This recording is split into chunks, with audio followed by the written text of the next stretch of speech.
जय हिंद। Welcome back to this channel. आज की विषय बहुत ही इंटरेस्टिंग है, मन।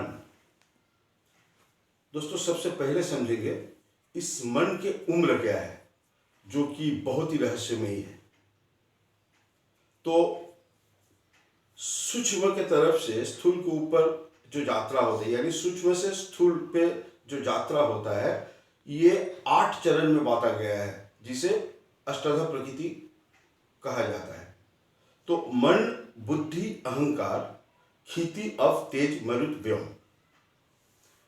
सूक्ष्म की तरफ से स्थूल की ओर की जो यात्रा होता है, ये 8 चरण में बटा हुआ है, जिसमें से मन सबसे पहला चरण में है। तो इस विषय के समझने के लिए उत्पत्ति रहस्य को समझते हैं, ब्रह्मांड के उस रहस्य को। दोस्तों, हमें बहुत गर्व होता है कि हम उस देश के वासी हैं जहां पृथ्वी के भूगोल जानने से पहले हम सबसे पहले ब्रह्मांड के भूगोल जान चुके थे। हमें सनातनी होने से गर्व है, क्योंकि हमारे सनातन ऋषियों ने ब्रह्मांड के रहस्य पहले समझे हैं। तो उत्पत्ति हुआ कैसे? ऐसे तो हम बिग बैंग थ्योरी में समझते हैं कि एक विस्फोटक के माध्यम से ये संसार की उत्पत्ति हुआ है, पर वेद सिद्धांत में क्या कहता है? वेद कहता है कि सबसे पहले आप मान लीजिए कि इस संसार में कुछ भी नहीं है, कुछ भी नहीं है, शून्य है। तो जो शून्य है यानी पूरा शक्ति का पुंज है, यही ईश्वर है। तो वेद कहता है कि सबय नैव रमते स द्वितीयम इच्छत। ओह परम पुरुष परमात्मा, जो खुद में खुद रमन करने के अच्छा नहीं लग रहा था, क्योंकि उनमें अनंत रस है। अगर इस रस को कोई न समझे तो फिर अनंत बेकार है। तो उनको दूसरी रूप सृजन की इच्छा होती है। तो क्या होता है? एको अहम बहुशायम प्रजाया। हम एक ही हैं, एक ही मन, एक ही अहंकार है, जो बहुत रूप में विभाजित होगा। तो देखिए, मन की उत्पत्ति यहां से होती है। कैसे होता है? यथाग्रे क्षुद्र विस्फुलिंगा व्युचरन्ति एवमेव अस्मद्यात्मन सर्वे प्राणा सर्वे लोका सर्वाणि भूतानि व्युचरन्ति। यानी सबसे पहले एक क्षुद्र विस्फोरण हुआ था, नॉट बिग बैंग, क्षुद्र हुआ था, क्योंकि वो क्षुद्र विस्फोरण के बाद में ब्रह्मांड विस्तार कर रहा है, अभी भी विस्तार चल रहा है। यानी विस्फोरण क्षुद्र स्थिति पे हुआ था और उसकी विस्तार चल रहा है। और इस ब्रह्म को अंडाकार में कौन घूर रहा है? जितने प्लैनेट्स है, स्टार्स है, सब ब्रह्म के अंडाकार में प्रदक्षिण कर रहा है। इसीलिए ब्रह्मांड शब्द को प्रयोग होता है।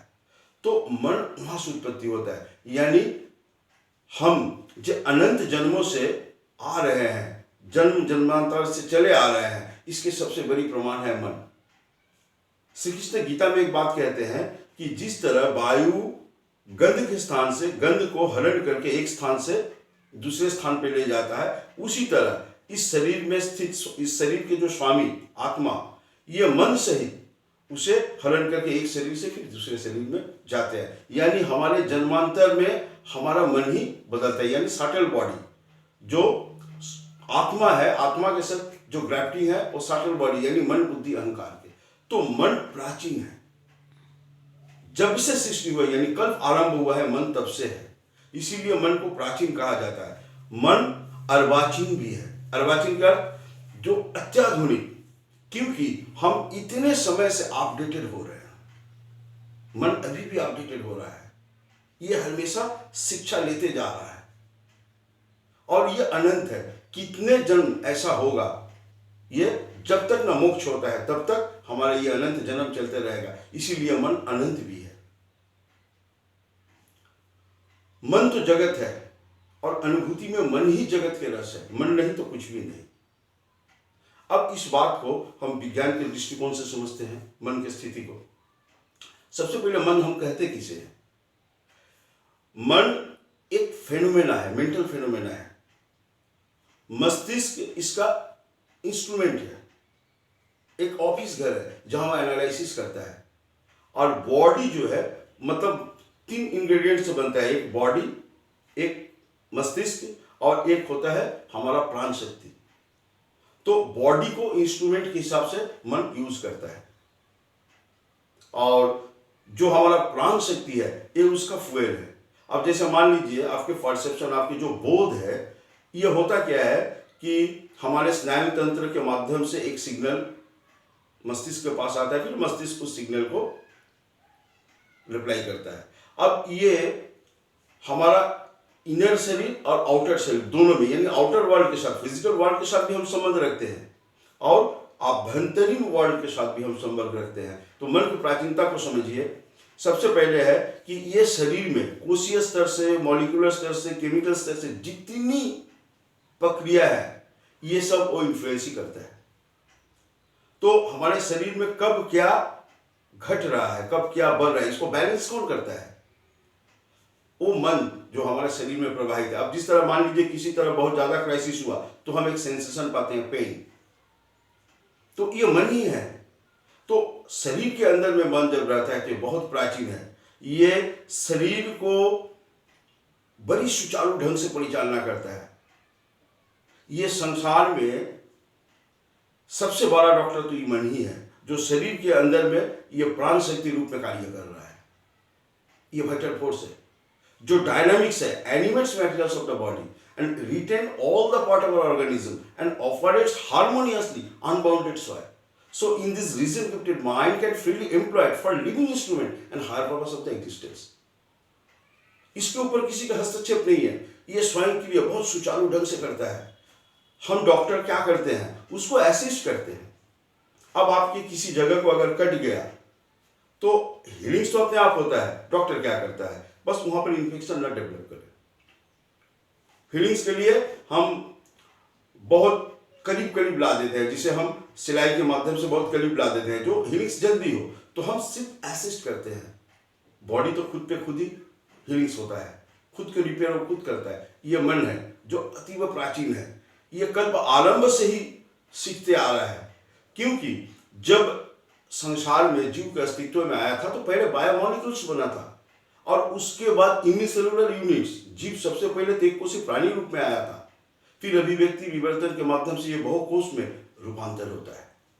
तो इस तरह ये जितनी एक्सपीरियंस ये मन के पास में है। आउटर वर्ल्ड के साथ क्या करता है, what is the basic property of the mind? Outer world के साथ देखिए 3 बेसिक प्रॉपर्टी है। क्या है ना, ये फील करता है, ये स्टोरेज करता है मस्तिष्क में, और ये एनालिसिस करता है, विचार करता है। तो मन की 3 बेसिक प्रॉपर्टी होता है, एक एनालिसिस, दूसरा स्टोरेज और तीसरा फील। तो मन ही 3 हिस्सा में बढ़ जाता है, मन, बुद्धि और अहंकार। अब देखिए मन की उत्पत्ति जैसे कि हमने सामने बताया परमात्मा से हुआ है, यानी परमानंद से हुआ है। तो आनंद से मन की उत्पत्ति हुआ है, इसीलिए आनंद की अभिलाषा मन के तो स्वभाव और धर्म है। इसीलिए मन आनंद के पीछे दौड़ रहा है। हम कोई सेटिस्फाइड नहीं है क्योंकि हमें आनंद मिलती ही नहीं है, क्योंकि ये जगत परिवर्तनशील है, अस्थिर है। तो अस्थिरता में स्थिरता, आनंद स्थिरता, तो जो स्थिरता को हम खोज रहे हैं वो मिलता नहीं है। हमें दूर से लगता है ये मरीचिका की तरह, जो वहां पानी है, फिर जाते हैं आगे, फिर देखते हैं नहीं, यहां भी माइंड सेटिस्फाइड नहीं है। और इसीलिए हम नीड्स छोड़ के वांटिंग्स की तरफ में जाते हैं, वांट्स बढ़ते जाता है, क्योंकि हम नहीं जानते हैं हमें कितना चाहिए, क्योंकि हम तो आनंद के खोज में आए। हम हर चीज के पीछे एक सेटिस्फैक्शन खोजते हैं और परिवर्तन होने की वजह से सेटिस्फाइड नहीं मिल रहा है। तो मन की उत्पत्ति आनंद से होता है। अब ये देखिए आनंद से होता है, इसीलिए आनंद ही इसका स्वभाव है, इसीलिए मन रागश्रयी होता है। यानी जहां प्रेम है वहीं मन है, जहां प्रेम नहीं वहां मन नहीं है, क्योंकि रागश्रयी है। ये भाव का अधिष्ठान है, ये वो ही करता है जो इसे अच्छा लगता है, चाहे वो विचार की कसौटी पर खरे उतरे या नहीं उतरे। पर मन के एक और स्वरूप है बुद्धि, ये ऐसा नहीं है, ये तर्कशील है। बुद्धि तर्कशील होता है, ये हर चीज को विचार के कसौटी पर पहले परखता है, अगर खरा उतरे तभी उसे वो ग्रहण करता है। अहंकार क्या है, ये हमारा स्वार्थपन है, बस जितनी खुद के लिए, अपना लिए, हम अपना अस्तित्व के सबसे बड़ा देखना चाहते हैं, ये हमारा ईगो है, द सेल्फ। तो मन, बुद्धि, अहंकार, असल में मन के ही दो और प्रेक्षापट होता है, एक बुद्धि, एक अहंकार। लेकिन मन आनंद से उत्पन्न होने के लिए वो रागाश्रयी होता है और वो भाव का अधिष्ठान होता है। अब देखिए इसका व्यक्ति कितना है, जितना संसार है। अब मन प्रकृति के साथ तादात्म्य कर लिया है, इसीलिए वो प्रकृतिगत प्राप्त होता है। कैसे? ऐसे तो मन टाइम साइकिल के बाहर जा सकता है। देखिए मन की व्याप्ति को देखिए, मन समय चक्र से बाहर जा सकता है, मन भूत में जा सकता है, सोच सकता है, अतीत की स्थिति को देख सकता है, फ्यूचर में वो कल्पना कर सकता है, वर्तमान में तो कार्य कर ही रहा है। तो हमारा शरीर में एक्चुअली हमारा आइडेंटिफिटी मन से ही होता है। क्योंकि आप एक बार सोचिए जब हम क्या करेंगे, हम कौन है? तो मन है। मन जो बोलता है ये शरीर उसके दासत्व करता है मात्र। जो समय चक्र के बाहर भी जा सकता है, ये शरीर नहीं जा सकता। आप अतीत में इसको नहीं लेकर जा सकते हैं, फ्यूचर में भी इसे नहीं ले जाकर जा सकते हैं, ये सिर्फ वर्तमान में ही है। पर मन तीनों जगह जा सकता है, यानी समय चक्र के पार, यानी समय चक्र इसको प्रभाव नहीं कर सकता है। लेकिन प्रकृति के साथ तादात्म्य करने के लिए इसे एक लिमिटेशन भी दे दिया गया। क्या ना, इसका परिधि ज्ञान के साथ होता है।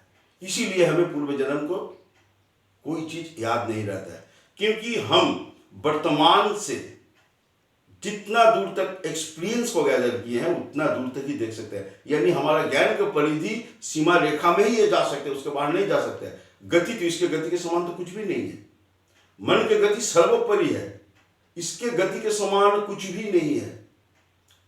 पर इसका लिमिटेशन है कि ये ज्ञान की सीमा रेखा के बाहर नहीं जा सकता है। जहां तक ये ज्ञान आप प्राप्त किए हैं ये वहीं तक जा सकता है। इसीलिए इसका बेसिक जगह ज्ञान होता है। अब दूसरे तरफ आते हैं, इस मन को अवस्थान कितना है? तो इसको अवस्थान के भेद से 3 हिस्सा में बांटा गया है, conscious mind, subconscious mind and unconscious mind. Conscious mind अभी हम जगे हुए हैं, हमारे समस्त पंच ज्ञानेंद्रिय काम कर रहा है। ये फिजिकल वर्ल्ड के साथ जब हम संबंध को जोड़ लेते हैं, ये हमारा कॉन्शियस माइंड है। क्योंकि मन अभी आत्मा के साथ नहीं, ये शरीर छोड़ने के पश्चात वो आत्मा के साथ ग्राफ्टिंग होता है, पर अभी वो शरीर के साथ ग्राफ्ट है, फिजिकल वर्ल्ड के साथ है। तो मूल वास इसका अभी फिजिकल वर्ल्ड में है। हम जैसे उपवास करते हैं, उपवास का मतलब क्या? क्योंकि आप अभी मन की मूल वास प्रकृति के साथ, स्थूल शरीर के साथ है, और उपवास आत्मा के साथ है। तो कभी कभी आत्मा के साथ जाना यही उपवास होता है। दूसरे तरफ जब हम शरीर छोड़ देते हैं तो उसका मूल वास आत्मा ही हो जाता है। तो मन प्रकृति में अभी अवस्थान कर रहा है, जो इसका प्रकृति में ही अवस्थान है। तो ये प्रकृति में जब अवस्थान करता है तब हम इसे कॉन्शियस माइंड कहते हैं। अब ये धीरे धीरे संकोचन होता है। जब संकोचन होता है तो देखिए हाथ गिरने लगा, पैर गिरने लगा, बॉडी लेटने लगा, जो हम निद्रा की अवस्था कहते हैं। निद्रा दशा में जब जाता है मन, तो ये अचेतन की तरफ में जाता है, अनकॉन्शियस माइंड, और धीरे धीरे डीप स्लीप पे जाएगा वो पूरा। ये जब ये इसका कॉन्स्टिट्यूशन कंप्लीट हो जाता है तो ये डीप स्लीप में चला जाता है, फिर हम अचेतन हो जाते हैं। सॉफ्ट कॉन्शियस क्या है? अब सॉफ्ट कॉन्शियस आप चेतन में भी है और अवचेतन में भी है, यानी conscious mind and unconscious mind में दोनों के बीच में सॉफ्ट कॉन्शियस है। इसीलिए आप जैसे चल रहे हैं और आपको लगा कि पीछे से कोई आपको फॉलो कर रहा है, आंख तो सामने की तरफ में है, पीछे तो नहीं देख पा रहे हैं, लेकिन फील हो रहा है, ये आपको अनकॉन्शियस माइंड है। आप देखें हाँ कोई है, कोई भारी लग रहा है, आप जा रहे हैं, अचानक गिर रहे हैं और फिर आप अपने ऑटो बैलेंस में हाथ को गिरा दिए या कोई चीज के, ये कौन है? ये आपके सबकॉन्शियस माइंड है। जब आप अनकॉन्शियस की तरफ जाते हैं, अवचेतन की तरफ में जाते हैं, तो आप सपना देखते हैं, जिस सपना में एक वर्ल्ड होता है। ये कौन है? ये सबकॉन्शियस माइंड है, ये आपका अवचेतन मन है। तो इस तरह मन के 3 हिस्सों में बांटा गया है। अब देखिए प्रकृति के साथ होने के लिए मन के और 3 भेद है। क्या ना? प्रकृति से 3 गुण है, सत्व रजो तम। सत्व के मतलब अच्छा, रजो के मतलब उभय मिश्रित, और तम के मतलब खराब। अब ऐसे मान लीजिए, तो सत्व रजो तम ये तीनों गुण में मन चलता है। अब सत्व के दबा कर रजो आता है, रजो के दबा करके तम आता है। इस तरह प्रकृति के ये 3 गुण चालित होता है, और ये जो चालना है यही हमारा मूड है, हम जिसे मूड कहते हैं। ये एक प्रकार की इमोशन है, क्योंकि वो प्रकृति की इमोशन है, अपना इमोशन। मन के तो अपने इमोशन, मन तो हमेशा आनंद के पीछे रहता है। और दूसरे तरह से एक शॉर्ट टर्म इमोशन है, जो बहुत ही कोई इवेंट्स, कोई घटना या कोई आपको ईगो को हर्ट कर दिया तो आप इमोशन हो गए, या कोई भी घटना, कुछ भी चीज जब इमोशन कर रहा है वो शॉर्ट टर्म है, वो 1 से 2 मिनट तक स्थायी होता है, फिर वो आस्ते आस्ते खत्म हो जाता है। क्योंकि मन तो बहुत ही प्राचीन है, वो जानता है इसे कैसे मिटाना है। मूड क्या है ना, प्रकृति जब प्रभावित होता है तो अभी काम करने का मूड है यानी रजोगुण है, नहीं काम करने का मूड नहीं है यानी तमोगुण है, नहीं काम करने के लिए हमें अपडेटेड करना है, ये आपके सत्वगुण है। यानी सत्वगुण शिक्षा से बांधता है, ज्ञान से बांधता है आपको, और रजोगुण कर्म से बांधता है। वही तमोगुण आपको निद्रा, आलस्य और प्रमाद से बांधता है। तो ये हुई हमारा मन की स्थिति। तो दोस्तों, अच्छा लगा होगा आपको वीडियो, कमेंट्स कीजिएगा। आज के लिए इतना ही।